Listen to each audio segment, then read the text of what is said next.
ജലന്ധർ രൂപത മുൻ bishop Franco Mulakkal പ്രതിയായ ബലാത്സംഗ കേസിൽ സ്പെഷ്യൽ പബ്ലിക് പ്രോസിക്യൂട്ടറെ നിയമിച്ചതിൽ നന്ദി പറഞ്ഞ് അതിജീവിതയായ കന്യാസ്ത്രീ റാണിറ്റ് MJ.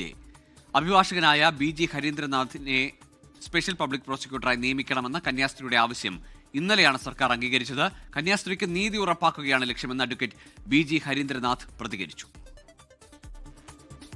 വിചാരണ കോടതിയിലുണ്ടായ തിരിച്ചടിക്കെതിരെ ആ സമയത്ത് തന്നെ അപ്പീൽ നൽകാനുള്ള തീരുമാനം കന്യാസ്ത്രീകൾ കൈക്കൊണ്ടതാണ്. പിന്നാലെ സർക്കാരും അപ്പീൽ നൽകാൻ തീരുമാനിച്ചു. എന്നാൽ സ്പെഷ്യൽ പ്രോസിക്യൂട്ടർ വേണമെന്ന കന്യാസ്ത്രീയുടെ ആവശ്യം സർക്കാർ ആദ്യം അംഗീകരിച്ചില്ല. അപ്പീലുകളിൽ സ്പെഷ്യൽ പ്രോസിക്യൂട്ടറെ നിയമിക്കാറില്ലെന്നായിരുന്നു സർക്കാരിന്റെ വാദം.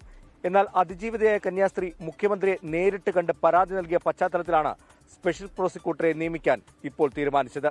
ഇന്നലെ പബ്ലിക് സ്പെഷ്യൽ പ്രോസിക്യൂട്ടറെ സർക്കാർ നൽകി. സർക്കാരിന് ഞാൻ എൻ്റെ നന്ദി അറിയിക്കുന്നു. മുഖ്യമന്ത്രിയോട് ഞാൻ എൻ്റെ നന്ദി അറിയിക്കുന്നു. കന്യാസ്ത്രീക്ക് നീതി ഉറപ്പാക്കുകയാണ് ലക്ഷ്യമെന്ന് അഡ്വക്കേറ്റ് BG ഹരീന്ദ്രനാഥ് പറഞ്ഞു. വെല്ലുവിളികൾ നിറഞ്ഞതാണ് കേസെന്നും പ്രതികരണം.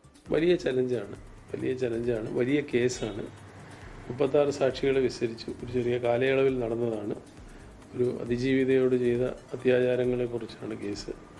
സാധാരണഗതിയിൽ ഇപ്പോഴത്തെ സുപ്രീം കോടതി ജഡ്ജ്മെന്റുകളുടെയൊക്കെ വിശകലനത്തിൽ അതിജീവിതയെ ഒരു അക്കംപ്ലിസ് ആയിട്ട് കരുതാൻ പാടില്ല. കന്യാസ്ത്രീ മഠത്തിലെ ദുരിത ജീവിതം കന്യാസ്ത്രീകൾ തുറന്നു പറഞ്ഞിരുന്നു. ഇതിന് പിന്നാലെ സർക്കാർ ഇടപെട്ട് റേഷൻ കാർഡും ഇവർക്ക് ലഭ്യമാക്കിയിരുന്നു. 24 കോട്ടയം. ലോകത്തെവിടെയായാലും ഏത് സമയത്തും 24 വാർത്തകളും ഓഗ്മെന്റഡ് റിയാലിറ്റി പാക്കേജുകളും എക്സ്പ്ലെയിനറുകളും വിശദമായി കാണാൻ ഞങ്ങളുടെ യൂട്യൂബ് ചാനൽ നിങ്ങൾക്ക് സബ്സ്ക്രൈബ് ചെയ്യാം.